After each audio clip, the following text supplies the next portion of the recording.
When my son Marlon's Blue Beetle vanished around that dirt road bend, leaving nothing but a cloud of dust and me standing there like a dog left by the side of the road, I thought my life was over. But the truth is, it was just beginning. You know how you think you know someone your whole life, and then one day they do something you never imagined?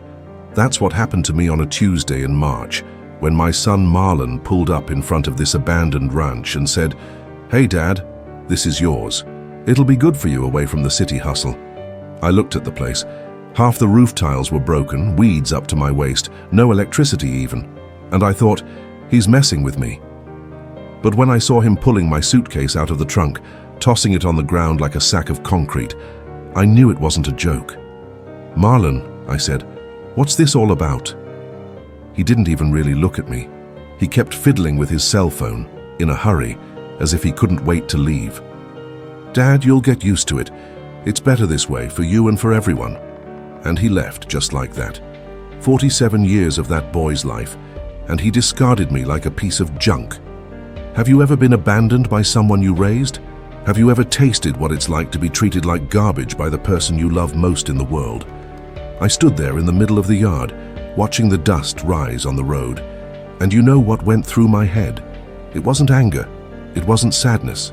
It was a question that still haunts me today. Elijah, where did I go wrong? Because let me tell you something nobody likes to admit. A child doesn't just abandon their father overnight. It's not an overnight abandonment. It's a gradual erosion.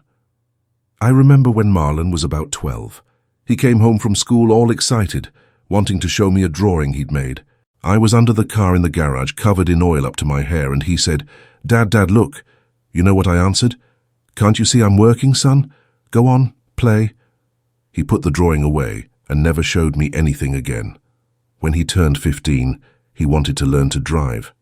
I said, "Kid, you'll ruin my car. When you're old enough, you can buy your own." He never asked to learn anything from me again. At his college graduation, he went up on stage, received his diploma. And when the woman with the microphone asked if he wanted to dedicate it to anyone, he thanked his professor, he thanked his colleagues, he even thanked the janitor. From me, who paid for those 4 years by working double shifts, who even sold my motorcycle to pay the tuition, he said nothing. And me? I stayed silent. Always stayed silent. Because men from my time don't voice feelings or seek affection the way women do. But now, 5 years later, sitting on this porch I fixed myself, I understand one thing. Silence also hurts. And it hurts both ways.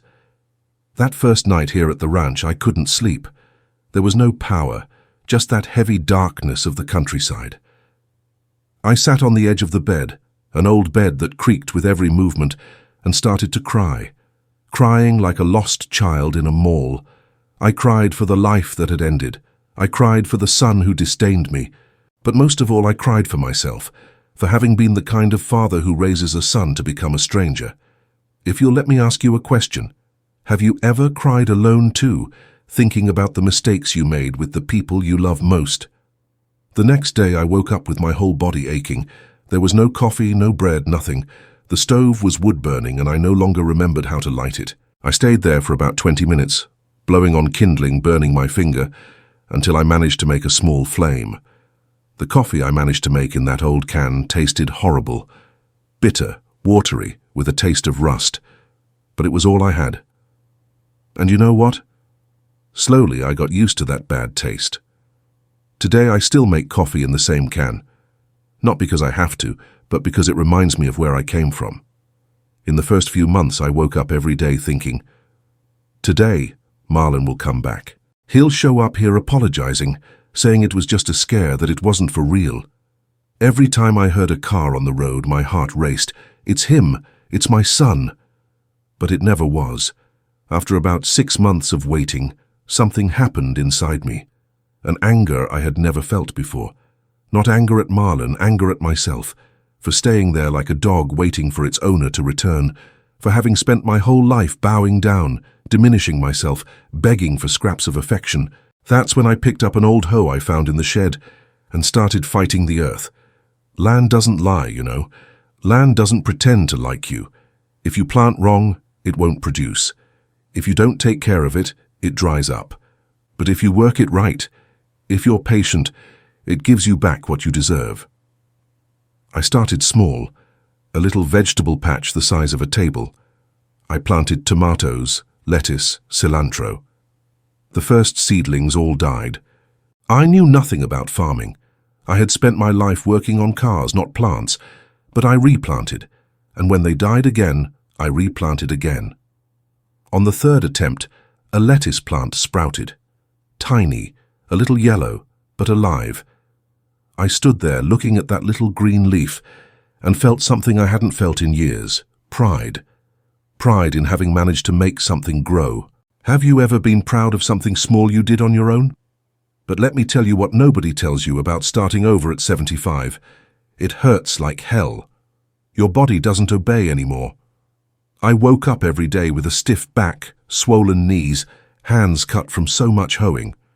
Some days I cried from pain, but I kept working, because stopping meant accepting that I was indeed a useless old man who deserved to be thrown away. By the end of the first year, I already had a garden that covered my expenses and even had a little left over. Old man Anthony, a neighbor about 3 miles from here, showed up riding a mare and said, "Elijah, I saw you're planting there. If you want, I can take your vegetables to sell at the local farmer's market." That was my first sale. $20. $20 that I earned with the sweat of my brow, not from a pension or anyone's favor. I kept those bills in my wallet and looked at them like a teenager looks at their first girlfriend. But life isn't a fairy tale with a happy ending. In the second year, a brutal drought hit, 2 months without rain. I watched my entire crop die, leaf by leaf, and there was nothing I could do. The well was dry, I didn't have money to hire a water truck. Back then, I'd sit here on the porch every late afternoon and think, is Marlon right? Am I really just a stubborn old man who won't accept that my time to stop is over? There was one night I almost gave up on everything. I picked up the phone. I had managed to get a landline installed and almost called my son. I almost said, "Son, you were right. Your old man's useless now. Come get me. I'll take any corner you'll give me." Almost. But I didn't call. You know why? Because of pride. Wounded pride, foolish pride, painful pride. But pride. Because a man who has worked his whole life can't just give up like that, can't accept that he's become a burden on others. The rain returned at the end of the 3rd month, and with it, my crops resurrected. Not all of them, but enough for me to understand one thing. Giving up is easy. The hard part is persisting when everything seems lost. Now tell me, have you ever wanted to give up on something important when things got tough? In the 3rd year, things really started to improve. I already had customers in town, people who bought my vegetables because they knew they were grown without pesticides, with care. I managed to buy some free-range chickens, build a decent coop. The eggs were large, with bright yellow yolks, unlike those watery factory-farmed eggs. But you know what else changed in me? It wasn't my financial situation. It wasn't the house I slowly managed to renovate. It was the way I looked at myself in the mirror. Before, when I lived in Evergreen Valley, depending on Marlon's good graces, I looked in the mirror and saw an old man, a tired old man, a nuisance, a man good for nothing anymore. Now, when I look at myself, I see a man who works, who produces, who has worth. My hands are calloused, my skin is dark from the sun, my back is stooped from so much bending in the fields. But my eyes have something they didn't have before. They have purpose. In the 4th year, something happened that really stuck with me. Mrs. Peterson, the retired teacher from town, showed up here one Sunday morning. She bought my eggs every week at the market, but she had never come to the property. "Mr. Elijah," she said, "I came here because I wanted to meet the man who produces the best eggs in the region." I offered her coffee. I already knew how to make good coffee in the old can, and we talked on the porch. In the middle of our conversation, she asked, "Do you have family, children?" I was silent for a few seconds, stirring my cup, and replied, "I have a son, but we don't speak." "A fight?" she asked. "No, worse than a fight. Indifference." She was silent for a while, looking at my garden, at the chicken coop, at the house I had renovated by myself, and said something that caught me off guard. "Mr. Elijah, your son doesn't know the man he lost." You know what I felt when she said that? It wasn't relief, it wasn't pride, it was a deep pain. Because I thought, do I also not know the son I lost? That's when I started to wonder, where were the photos of little Marlon? Where were the drawings he made? Where were the letters he wrote when he went on his college exchange program? I searched the whole house and found everything tucked away at the back of a stuck drawer. Photos of him at 2 years old, smiling with a gap in his teeth. Drawings from when he was 6, where he drew him and me fishing, something we never did together. Letters from when he was 20, talking about his classes, his friends, always ending with, "Love from your son who loves you." I sat there on the living room floor, surrounded by memories, and cried again. But this time I didn't cry from anger or abandonment. I wept with a deep sense of missing him, longing for the boy I didn't know how to raise properly, longing for the son I unintentionally pushed away. And you? Do you also long for someone who is still alive, but who has become a stranger because of the mistakes you both made? In the 5th year, it was a Thursday in October. I remember well because I was harvesting tomatoes. I heard a car on the road. I looked and saw an old white Corsa stopping at the gate. A man got out whom it took me a few seconds to recognize. It was my son, but he seemed to have aged 10 years in those 5. Grey hair, slumped shoulders, wrinkled clothes. He walked slowly to where I was, tending a tomato plant. "Hi, Dad," he said, and his voice came out a little shaky. I didn't answer immediately. I just stood there, holding a ripe tomato in my hand, looking at him. 5 years. 5 years without a call, without a visit, without even knowing if I was alive or dead. "Hi," I answered dryly. He looked around, seeing the garden, the chicken coop, the renovated house, and said, "Dad, I didn't know you had done all this." "You never came to see," I replied, still not letting go of the tomato. We stood like that for a few minutes, both not knowing what to say. He fiddling with his foot, me holding the tomato as if it were a weapon. "Dad," he said finally, "can we talk?" I dropped the tomato into the bucket, wiped my hands on my pants and said, "Let's go to the porch." We sat one on each side of the table, the same table where I had been drinking coffee alone for 5 years. I served him coffee in the same mug I used. He tasted it and made a face. "It's bitter," he said. "It's the coffee I've been drinking every day for 5 years," I replied. "If you don't like it, there's tap water." He lowered his head and fiddled with the mug. "Dad, I came here because—" He stopped, took a deep breath, tried again. "Dad, I messed everything up." "Messed up how?" "My business failed. I lost my house. I lost my marriage. I'm living in a rented apartment I can barely afford." He looked at me with tear-filled eyes. "Dad, I need help." You know what I felt at that moment? Not pity, not a desire to hug and forgive. It was anger. A cold, calculated anger. "Help?" I asked. "What kind of help?" "Money. Just to get myself reorganized. To get a better job. To what, Marlon?" I cut him off. "So you can disappear again for another 5 years? So you only remember you have a father when you need something?" He tried to say something, but I raised my hand. "Let me tell you something, son. When you brought me here that day, I thought I was going to die. Die of sadness, of abandonment, of feeling like I was useless. Do you know how many times I thought about calling you in these 5 years? Do you know how many times I picked up the phone and almost dialed your number just to hear your voice?" He was crying now, but I continued. "Every night, Marlon.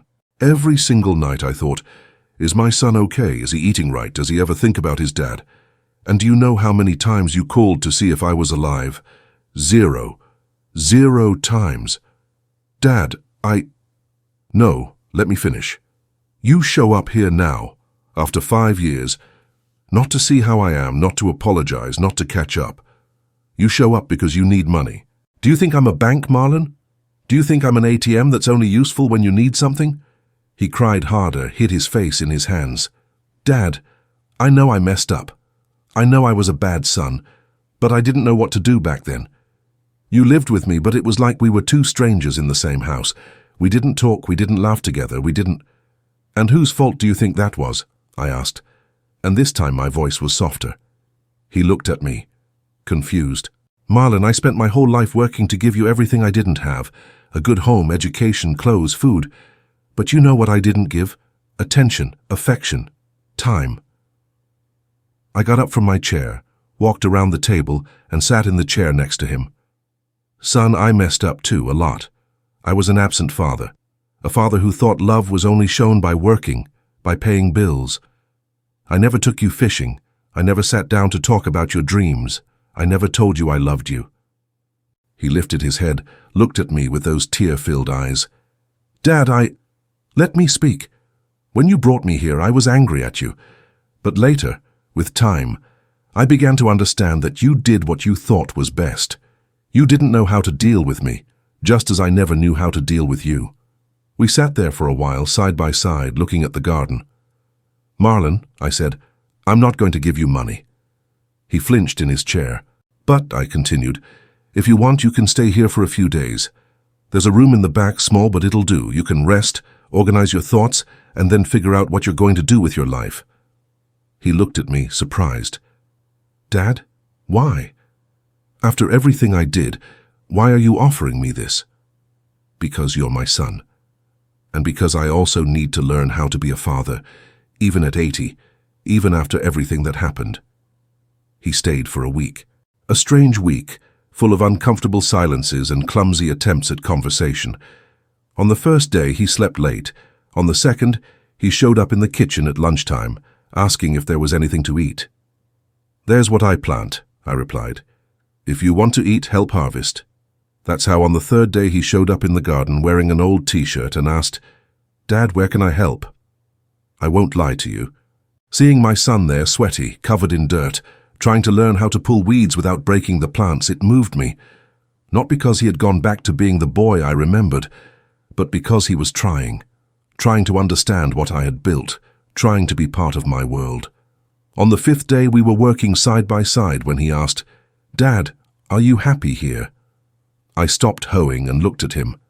Happy is a complicated word, son. I'm complete. I know who I am. I know what I'm capable of. I know I built something with my own hands. That's not happiness, that's dignity. I've never felt that way, he said softly. Felt what way? Complete.